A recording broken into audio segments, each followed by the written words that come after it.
Hi, I'm Stephanie Peral, and welcome to Site Speak, brought to you by Condesa Spaces. Today, we're here with the lovely Pedro Camejo, CEO and founder of Cam Group. Thank you for the introduction. Of course. How are you doing today? I'm doing well. Thank you for asking. Yeah, thanks for being here. My pleasure. Aren't you super excited?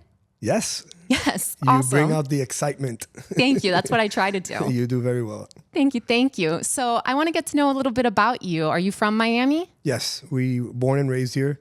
Me and my twin brother in 1971. My father left Cuba in 1961. My uncle was in the Bay of Pigs, and Oh, wow. because of his capture, that's how my family ends up in Miami. Oh, wow. That's insane. That's It's a crazy... not. It's the history. No, that's history, but that's a deep history. Yeah, it is. So you're very proud of your heritage. Definitely so, yeah. And do you take that into your work? I do, yeah. It's a culture. In what ways? Just a Hispanic, hardworking families, that came from, I would say it this way best.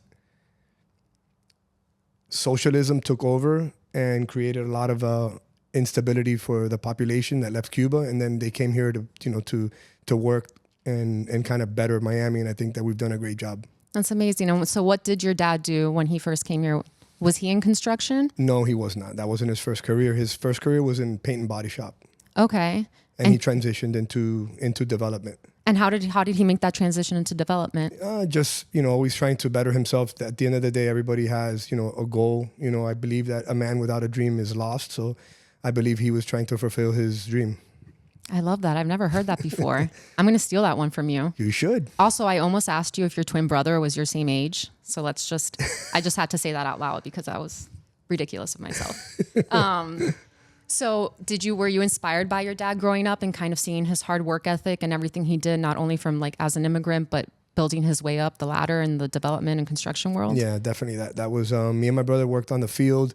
We were really young and we were throwing rocks and playing around more than anything, but we grew up on the field, building homes. And actually also before that, my dad had a concrete pump company. So we poured concrete and me and my brother would help him clean the pump machines and carry the hoses. So it's kind of there's a little bit of a background to the story.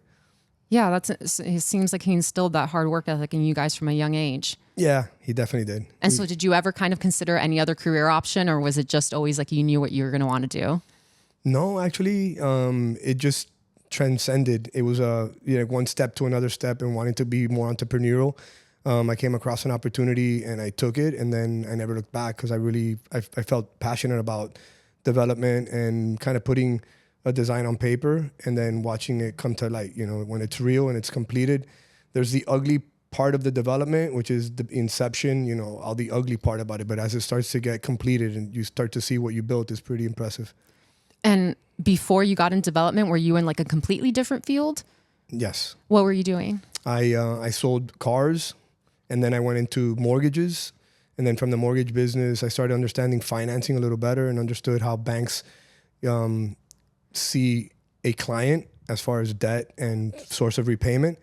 And then once I understood banking, I transitioned it into leveraging money for development projects and kind of understood how banks think. So it kind of gave me perspective. And then now I understand as a developer when I'm proposing a project, how banks look at the project. So I'm pretty thoughtful. When I'm proposing a project, I'm thinking of how the underwriter is going to look at the credit and the project. Exactly. So that was going to be my next question. So what are the things that the bank looks for? What did you glean from that is useful now in development? Most important thing that I've learned is source of repayment. And that's the most important thing in real estate.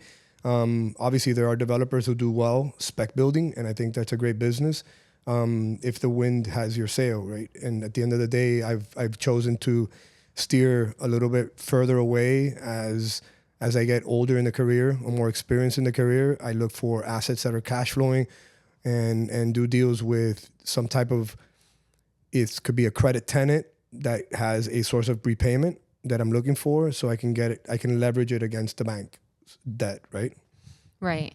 And so before you got to doing all of that, what was kind of your first, you said you got an opportunity in development and then you went for it. What was that first opportunity? It was a townhouse in Coconut Grove that I built. Awesome. Yeah. I love that you remember it. It's very specific. No, of course. Yeah. That's one of the first projects that I built. And it was obviously the hardest because I was transitioning from the mortgage industry to development. So I was 1 foot doing mortgages, and then the other foot trying to be a developer. So I was trying to carry both positions and kind of complete the project at the same time with very little experience. Right? At this point, me and my brother were doing it just doing it. Yeah, it's funny. It's become kind of a theme on this podcast as everyone started off in a very different career. So it's always interesting to see how everybody ends up. Yeah. And it sounds like you've always worked with your brother. I have, yeah. And when you first did that townhome with your brother, what lessons did you guys learn?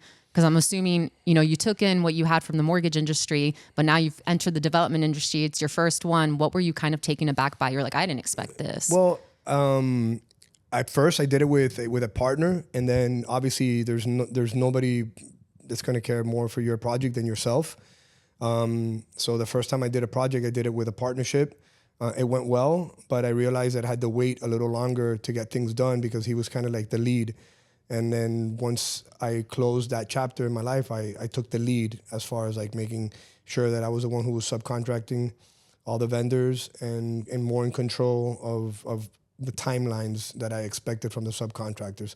That was a big learning curve for me because at the first project I was working with subcontractors that were my partners or my friends' subcontractors. So since he had the relationship with them, obviously his call was a little more serious than my call, even though I was the one who was capitalizing the project. And then I took it upon myself to make sure that I was in control of the subcontractors and that I was controlling my destiny and not waiting. That's incredible. And so for people who kind of don't understand what you do, what is development kind of in layman's terms? I mean, obviously I know, but if you can kind of describe exactly what you do and who the key players are. It depends what box you're playing in, right? If you're building homes, development is have an architect design a single family residence, if it's spec'd or not, or it could be an end user, and then you ground up develop a project, and I mean that would be on the residential side. The commercial side, it's very similar, but it has a little more moving parts because you have to study the market and you have to base your analysis on cash flow.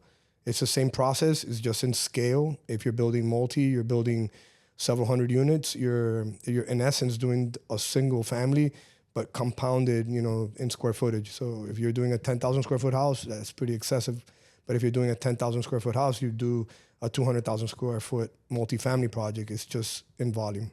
And do you have investors in those spaces that end up getting equity in both boxes, or how does that work? Yeah, if you're starting, it's always the hardest part of investing in real estate is building the capital to continue investing. When you run out of capital, the next best thing is to have an investor, which is called to be sponsored. If you're sponsored and you have a proven track record, you start to get attention of people who have capital that are willing to invest in you and want a higher return. When in essence it's risk versus reward. That's normal.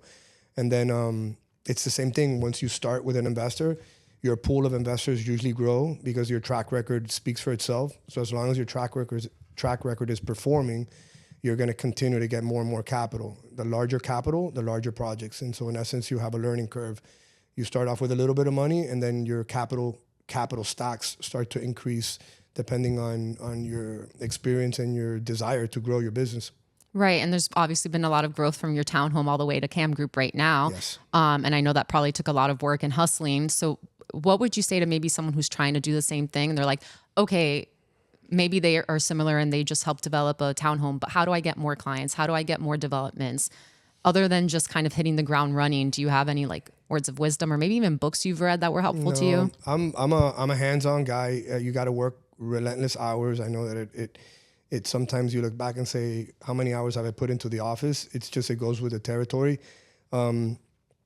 In essence, you can start small, but the best thing to do is to take the learning curves and even the smallest project and just build your track record. At the end of the day, banks look for guys who have started, whether it was flipping a house, buying and just improving it and flipping it, and then transition into development. A bank will never go from one home to a $50 million project. It will never happen. That's just not the course of business, especially in this industry. You have to start and you have to grow your reputation and your respect with the bank that's going to trust you to give you more and more and more capital. At a certain crossroad, you can transition from a smaller deal to a larger deal. But in essence, it's build capital, build a reputation, And if you have enough capital, which 9 out of 10, we typically don't, like people that come from hardworking families, they don't have an abundance of capital given to them. So it's just a matter of just step by step, and then try, if you're looking for a larger footprint in the commercial world, which is endless. There's hundreds and billions of dollars in constructions ongoing. It depends where you want to fit in. You'll end up needing to align yourself with capital. And you said you had some learning curves when you first started doing that. What proved most difficult, not only in your transition, but kind of starting development? What was something, aside from getting the capital, kind of from managing personalities, what was something that you experienced that you were like, I never would have expected that this is something I had to deal with? The recession was a crazy experience.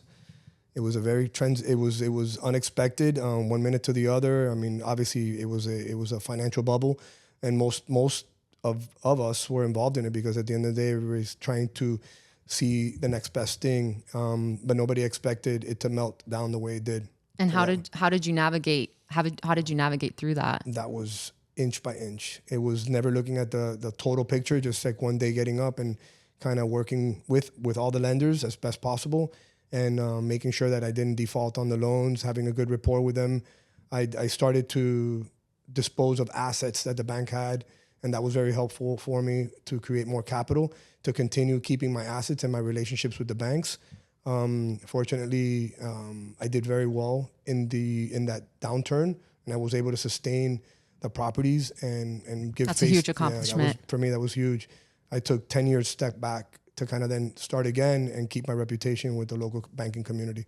And reputation is everything in every industry, right? What would you say, have you ever had a moment where maybe working with someone, you're like, I don't know how I'm trying to say what I want to say, but you don't want your reputation to be affected because of the people you're working with? Has there ever been a scenario where you're like, this is not aligning kind of with my beliefs or my culture and with how I want to run it? It's a gray line. The best result for me has always been to weather through the relationship in the best terms possible and still have a great relationship at the end of it, but knowing that you'll probably not do business with that person again. But in the transition, war is losing money. So I refuse to, at least as a man of principle, refuse to have like discussions that are going to avoid the reality of having to fix our business and complete our project. It's funny because I have a saying in life that men aren't measured by their stature, they're measured by their principle. And in tough times, you find those guys. You're just dropping all these like bombs of wisdom. I love experience. it. Yeah, these are all like should be on t-shirts. Yeah. We'll do that. Yeah. Oh my God, that's true. It's gonna be me and you. Yeah, we should. And get your brother in on it too. I'll do it. And so let's start about how you started up the CAM group. So when did it start up? With layers of partners, kind of like what I just spoke to you about. And I kind of kept bringing a partner to the table, and I was like, I'm done. I'm going to just create my own brand and do it on my own. And it was the best thing that happened to me. What is your brand? CAM Group. No, yeah, but like your mission statement, I guess. I think it's a legacy piece now. Just leave something for the children so they can remember us, me and my brother, and remember like what we've done. That's big for me. And you want your kids to take over the business as well? I mean, I would love for the family to kind of like oversee it and continue moving it forward. I think so. More recently, I had my son come to the office and he was shadowing me for about 3 to 4 weeks, and it was amazing. He actually started to call me on his own and just ask me, hey, where are we going? What meeting do you have? And I want to go. And he would just randomly just show up. So I guess he must have got a taste of it. Yeah, I can't imagine how fulfilling that is. Yeah. And does it remind you of you when you're following your dad? I mean, that can't be more precious. I would agree that was something, for me, it has been touching in the last couple months. Yeah, you're like almost making me tear up. That's so cute. Hold it in. Yeah, hold it in. I'm going to hold it in. And what we talked about earlier, kind of all the different developments. For CAM Group, what are your specialties? It's right now I'm more national tenants. I'm doing a lot of national tenant work in the medical space, and not only in the healthcare business, because I'm doing it for Fresenius. I did a 45,000 medical office building in Hialeah. It was a single tenant user, regional tenant. I'm also working with like Chipotle, Wingstop. I mentioned just now Fresenius. All these are national tenants, which is like what I was saying earlier, like credit-worthy tenants that you can take to the bank, and the source of repayment is guaranteed. We're doing a 7-Eleven. We're working on a Parker's fuel station in Orlando. So medical, national, and multi. Okay. And so when you say tenants, you mean in like multifamily, you mean like apartments and condos and stuff like that? Apartments are multifamily. Okay. So they would be residential dwelling apartments for rent. And then when I say national, there's a difference between a regional tenant and a national tenant. A regional tenant is more a local brand. I'll use the most common name that you're probably going to be familiar with, Sedano's Supermarket. Got it. They're regional. They're very strong presence in Miami-Dade market, maybe even to Broward. Okay. So those are more regional tenants. And then when you have national tenants, that means they're throughout the United States. So they're in California, New York, Florida, Georgia. They're just, Starbucks would be a great example as well, at what you would consider a credit tenant. And are there any sort of trends or anything specifically going on right now in the tenant world, or no? No. I think that they're active. They're always looking for more real estate to acquire. We recently purchased a property on 62nd and Southwest 8th Street, and we're just about ready to finalize a deal with O'Reilly's Auto Parts. So again, there's always activity. The national space is never ending. They need to grow their footprint. You have so many interesting projects, so I want to talk about them and maybe start in the medical space, because I know you guys are doing some really interesting stuff that's never been done before. And can you talk a little bit about that? Yeah, in the city of Coral Gables, right now we're proposing 115,000 square feet of rentable square footage. Total construction, I would say, is about 400,000 square feet. Wow. So that's our premier property that we're delivering, and hopefully getting site plan approval towards the later end of this year. And I believe there's something with the parking garage in that project as well, right? Yeah. In medical, the driving force is the parking ratio. If you don't have an adequate parking ratio, the building won't perform. Because you have not only do you have patrons that are coming to see their doctor, but doctors have a lot of staff. They have billing, and then obviously they have other things that go on inside their industry. But parking is a big issue, and if you don't suit the building correctly, it'll struggle to perform. You'll have vacancy. So in this particular building that we did in Coral Gables, we excessively placed parking, and I think we have a 5.5 parking ratio per 1,000 square foot, which in essence it's pretty impressive. No, that's super impressive. Yeah. So it seems like there's a direct correlation between development succeeding and oh my gosh, se me fue. This happens once in an interview. It happens. Every single time. Oh my God, it was just on the tip of my tongue. We'll just move past it. Okay. No, it was with the parking garages. But there's a direct correlation between parking garages and the success of a development, which is interesting. It's something I never would have thought of in a medical space. Yeah. And we talked about, you have another really exciting strip mall project. I have a few projects that are ongoing on paper right now. Tell me a little bit about them. I can't be specific about locations, but I'm working on 600 units down south with a shopping center. I want to tell you about 8 acres to put in just high level, right? We're just talking gray. Like, for example, an Aldi's, a Sprouts, potentially a Publix, Starbucks, with your traditional national tenants. And then they'll have, like, I consider like more mom and pops surrounding those. That's how the foot traffic kind of circulates through the nationals when you have a national brand. So it's interesting that the strip malls kind of combine the national and the regional. Is there kind of a specific element of that proves a little bit more difficult, or is there something that you have to maybe change your typical routine to kind of work around having that, or is it more of the standard? same? I mean, again, it's kind of like a playbook. It's been done. I believe in don't try to reinvent the wheel, just trying to mimic it or better it. Publix, for example, they have a big draw to audience, right? So when you see a Publix, everybody's like, okay, I'm gonna go buy a Publix. So they'll draw the attention, and they'll be the tenant that has the best credit worthiness, what will be the inferior rent, because they know that their draw will bring in your other retailers to pay a premium because they want to be next to the Publix because of the draw. So it's kind of... So Publix's rent goes down by virtue of that? Is that what you said? In the national world, Publix would pay an inferior rent to your, because again, the box is going to take, usually they take 45,000 square feet. It's not a small center. In volume, they always bring their price per square foot down.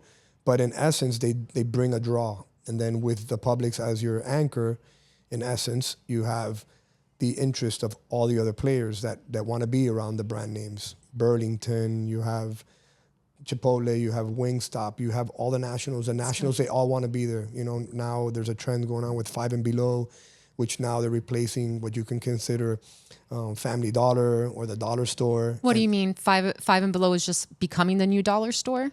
It's because the dollar is not a dollar store anymore, I've heard. So it's not, you can't get much for $1. So it seems like the new transition is now Five and Below.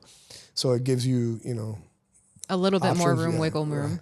But those are the ones that are now like accumulating space, and then you obviously have Dick's, but you have national tenants. You want them to be the draw, and then all the other ones fill in. Are there any other national tenants that are kind of thriving right now? That are thriving? Yeah, other than Five and Below, any other kind of trends like that are hot? I'm giving you one exception. But in every space, there's national guys that are constantly growing. For example, the Fresenius Healthcare that we're doing, they're all constantly looking for locations, the right locations in the demographics that they're looking for. So, I mean, again, that's a national tenant. It's a very, very credit-worthy Canadian company. Cool. And I have to ask, because I'm a nerd and I love books, have you ever developed a bookstore? I have not. Bookstores are trending again. Yeah. They're coming back up. So I was going to ask if you've noticed that, but that's so niche. So it's funny because I was taking my daughter to school today, and she asked me about that. They said she was talking about a library and if they would be cease to exist, and I told her I doubt it. No, they're actually having a boom right now. Like Barnes & Nobles is actually opening up more locations and stuff. Good. It's crazy, but I think TikTok and social media has actually brought reading back. Good. Which is exciting. So maybe you can add that to your list one day, a bookstore. I will try.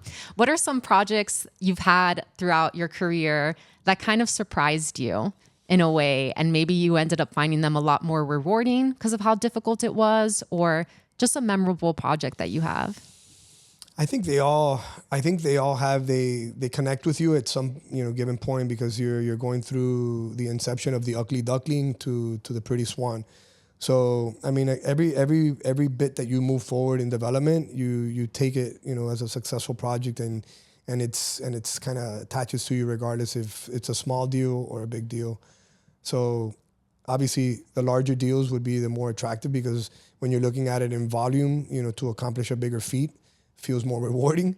But I think that they all, it's like having children. You got to love them the same. Yeah, but there's got to be one that you're like, I made it. Or, like, I'm going to give myself a pat on the back for this one.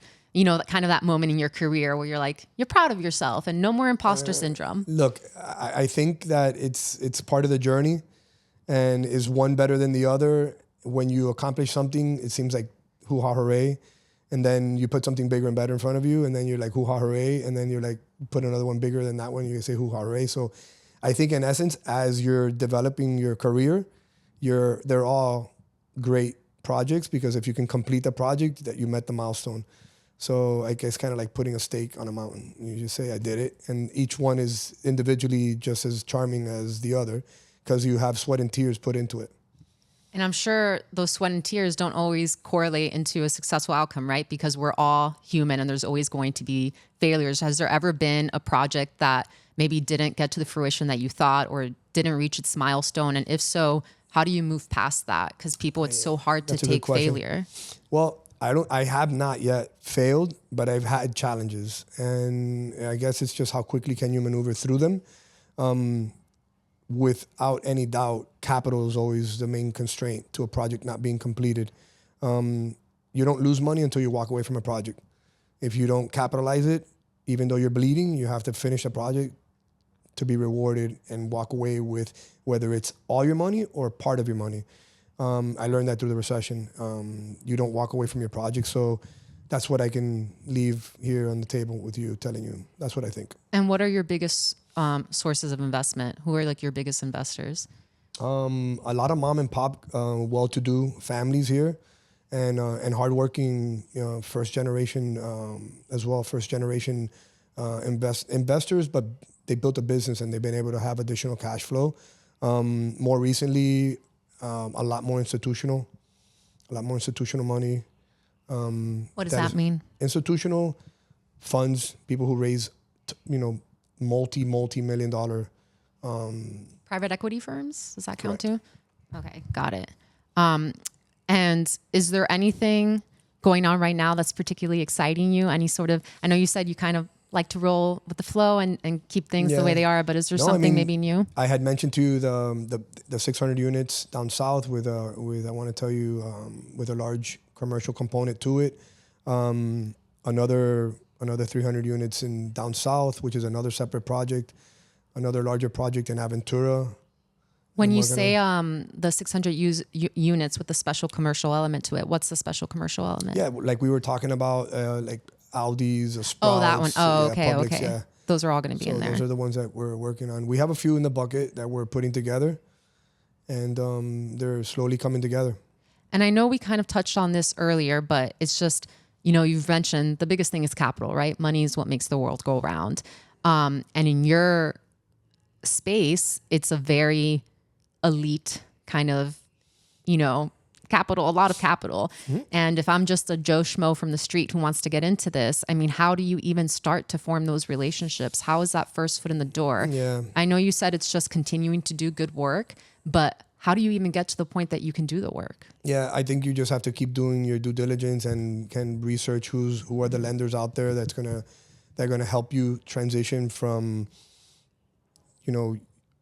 let's call it your initial first project to a large project. And it's just meeting and knowing the right people that gets you the next door open. And I've seen it. I know there's guys that have worked at relentless hours and they've never been able to get the opportunity to meet with like the capital that I'm referencing. But if you are able to get it and you appreciate the moment, you'll definitely capitalize on it. That's amazing. And what have you seen over your experience? What's been the biggest change in development? I think products are changing. The way that shell is being developed right now, there's a different process. I'm learning a little bit about it right now. Not too well versed in it. Don't want to put too much on the table, but I see that there's things that are going to be changing as far as mid-rise development and single family. That is going to be much more cost effective or efficient to develop a product and in a shorter span and with a lot of savings. Maybe this is a silly question, but is AI going to play any sort of role in your space? I don't think so. So you have an AI foolproof career? I'm not big on how that whole tech world works, but there's always going to be a labor demand because AI will never be able to do everything in construction. I'm sure that there'll be aspects of it that you'll see happen. Maybe I've seen some machines that are laying tile. I've seen some machines that spray. So I've seen all that, but I don't think that you're going to have it completely remove the labor force. Okay. Well, I'm sure you've also had to deal with kind of the political climate and how that's affected construction, because I know my husband's in it, and tariffs and the prices of everything changing. How do you deal with that? Let's say you have a project and you had this amount of capital, but then all of a sudden your cost for your plywood multiplies by 5 or whatever it is. How do you deal with that? That happened in the inflationary market that we just came out of. That's not standard. So maybe we won't see that again for another 50 years or 100 years, right? But how do you cope with that? If you don't have enough contingencies, because when you have a construction loan, you have contingencies. That's a bucket to kind of get you out of a mess, right? And you have depending on the size of project, it could be 10 if it's a smaller project, but the larger projects usually carry like a 5% contingency. If you dig into that 5% and it's not enough, you're out of pocket. And it's unfortunate. That happened to a lot of people in 2000 when COVID hit, that we started getting material price change. And fortunately I had just stepped out of repositioning some assets, and I wasn't in anything to get affected significantly. I had one project that I did see a loss of capital, but it was different than some of the other people that invested into multifamily, because when inflation costs went up, interest rates spiked.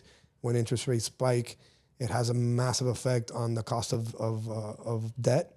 And then in essence, you evaporate a lot of wealth, because the cap rate, which is what an investor is willing to take on his money, changed because of the interest rate environment. And it erased a lot of net worth out of a lot of investment projects that were in the pipeline.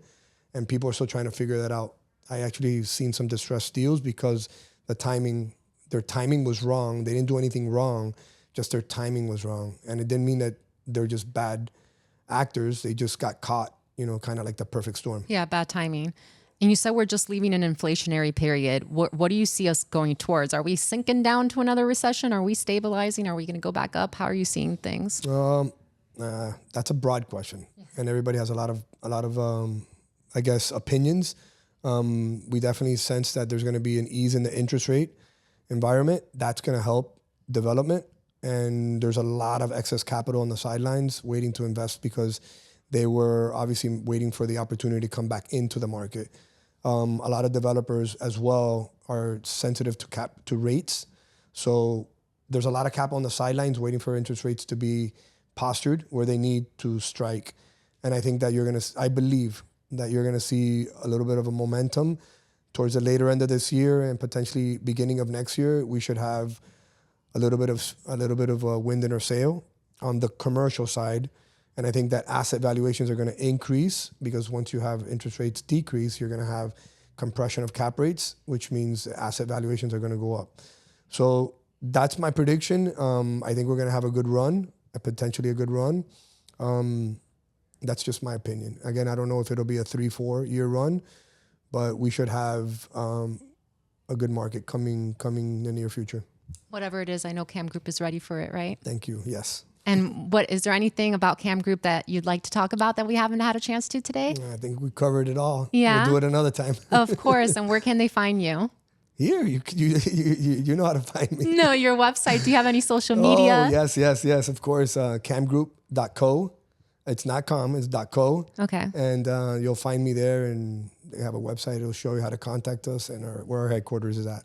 Awesome. Thank you so much. And before we leave, I want to end on a fun note. What's your favorite movie? Oh, Meet Joe Black. Okay. And The Thomas Crown Affair. Wow, those are like very specific that I've never heard of. Okay. Those are my two pet peeves. I love those movies. I like that. Okay, that's awesome. Yeah. Great. Well, thank you so much for being with us You're today. welcome. Thank you. Of course.